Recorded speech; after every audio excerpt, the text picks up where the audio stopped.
C'est peut-être le mythe de la généalogie le plus courant qui se transmet de génération en génération. Mais il est aussi à l'avant-garde des découvertes ADN concernant les racines anciennes des Cherokees et d'autres communautés amérindiennes. Dans les Appalaches, où les brumes s'élèvent comme le souffle de la Terre, des scientifiques ont découvert une signature génétique présente chez seulement au cœur de l'ancienne nation Cherokee, et ma mère était une double descendante du dernier grand chef des Cherokees. Une poignée d'humains à travers la planète. Elle n'était pas européenne. Elle n'était pas asiatique. Sa présence a réécrit l'histoire de qui sont réellement les Cherokees.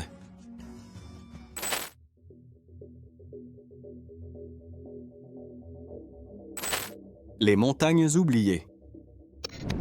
Sous le voile de brume des Appalaches du Sud, les rivières serpentent à travers des vallées qui ont vu naître et disparaître des civilisations. Pour la plupart, ce ne sont que des forêts silencieuses, mais pour les Cherokees, elles sont des ancêtres vivants. Chaque crête, chaque pierre, chaque souffle de vent porte une mémoire.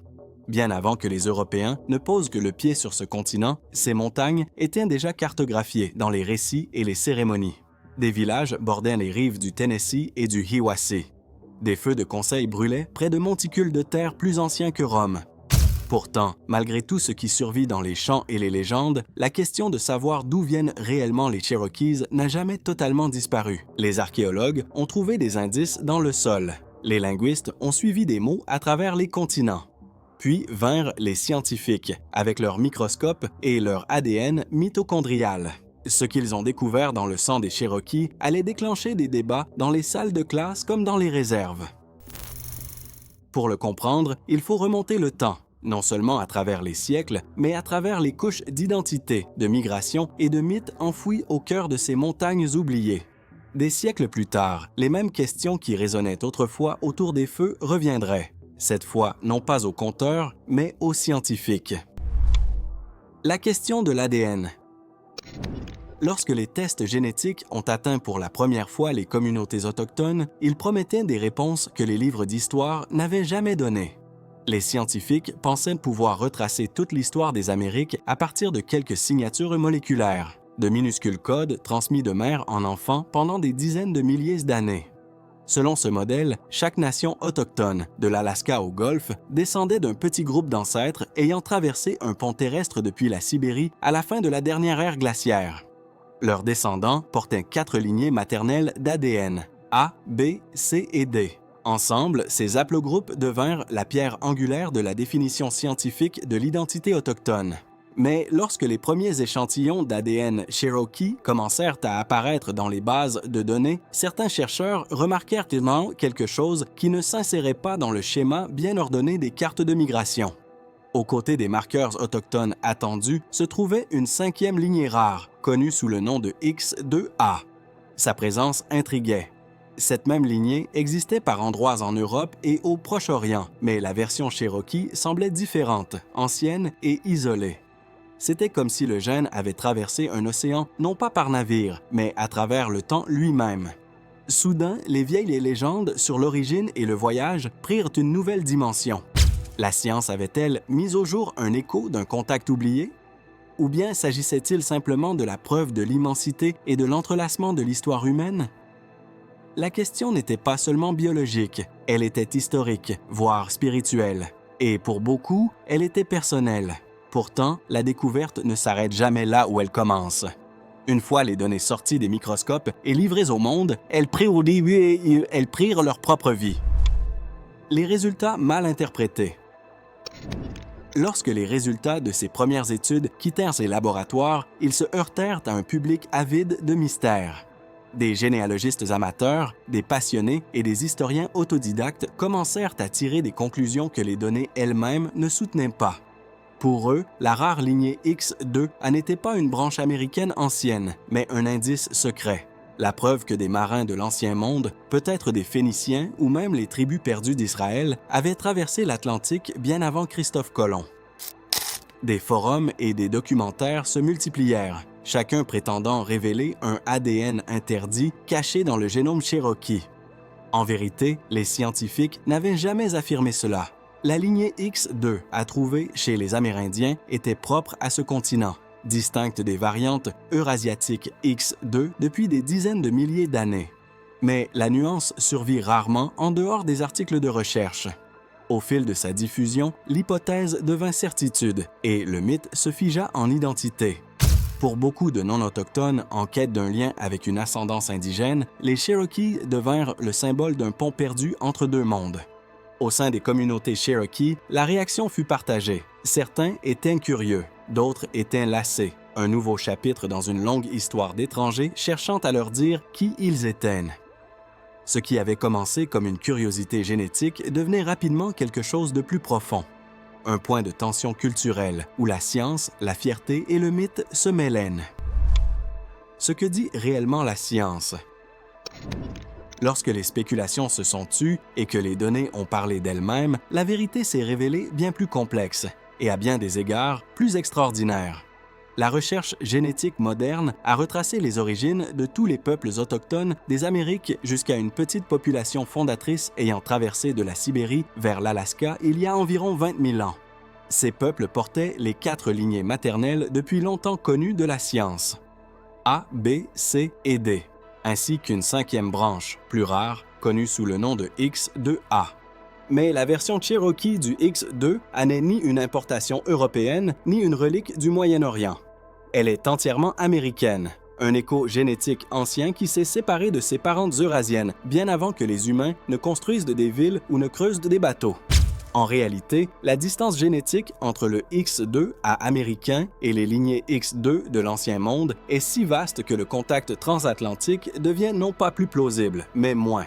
Le voyage de ce gène ne défiait pas la géographie, il confirmait l'ampleur des premières migrations humaines. Et pourtant, même lorsque la science a clarifié le tableau, l'émerveillement est resté. L'idée qu'une seule molécule ait pu survivre à la montée et à la chute des calottes glaciaires, qu'elle ait pu murmurer à travers des millénaires d'isolement, restait miraculeuse. Pour les Cherokees, comme pour les chercheurs, la véritable histoire ne parlait pas de civilisation perdue. Elle parlait de survie, de la mémoire écrite dans le langage même de la vie. Plus ancien que ne l'admettent les manuels. Alors que la génétique retraçait l'histoire des Cherokees à travers le sang, l'archéologie commençait à la dévoiler dans la terre. Sous les couches de forêt et de sol des Appalaches du Sud, d'anciens monticules surgissaient des vallées fluviales, des plateformes de terre façonnées par des mains depuis longtemps disparues. En Caroline du Nord occidentale, près de la rivière Swannanoa, des fouilles menées dans les années 1980 ont révélé le monticule de Biltmore, un centre cérémoniel utilisé il y a plus de 1000 ans. Les artefacts de la phase Pisgah, datés entre 1000 et 1500 de notre ère, montraient des villes organisées construites autour d'un unique monticule, un lieu de politique, de cérémonie et de communauté.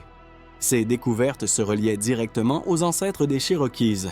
La poterie, la disposition des villages, l'architecture, tout reflétait une culture qui avait évolué dans le sud-est pendant des siècles, et non une culture venue d'ailleurs.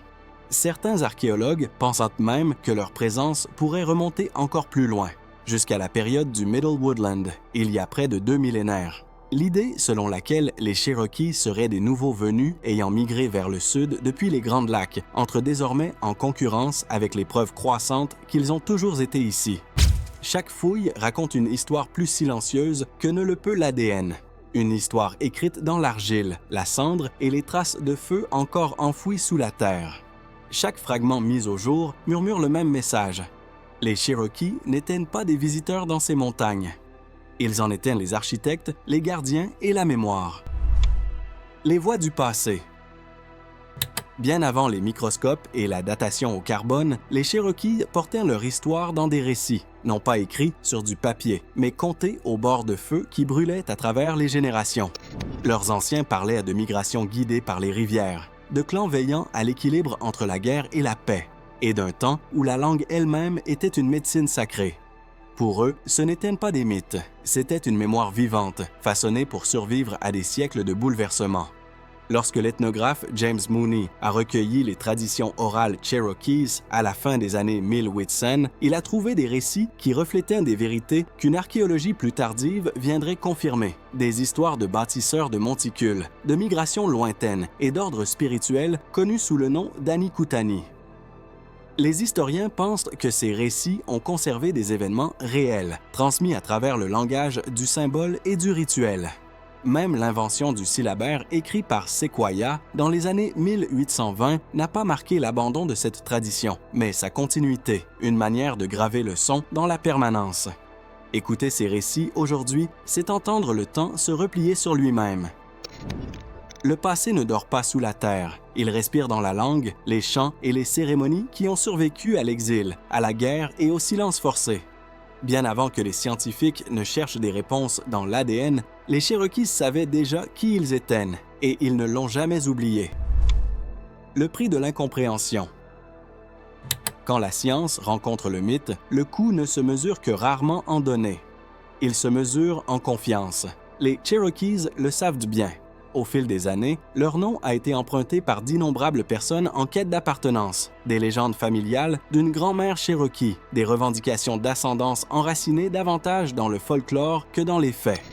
Les tests génétiques, au lieu de clarifier les origines, ont souvent accru la confusion. Un seul marqueur rare pouvait donner naissance à une mythologie entière. Pour les nations autochtones, ce n'était pas une simple curiosité, c'était une nouvelle lutte pour l'identité. Les mythes sur l'ADN Cherokee de l'Ancien Monde sont devenus des outils pour réécrire qui ils étaient, parfois même utilisés pour remettre en cause leur souveraineté ou revendiquer de faux liens.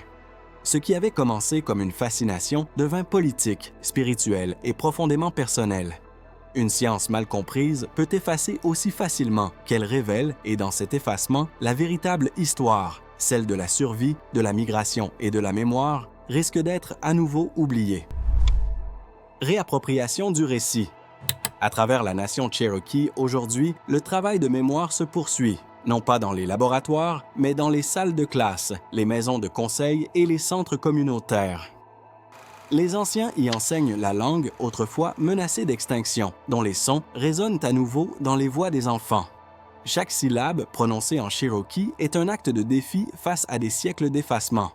C'est l'histoire qui renaît, souffle après souffle.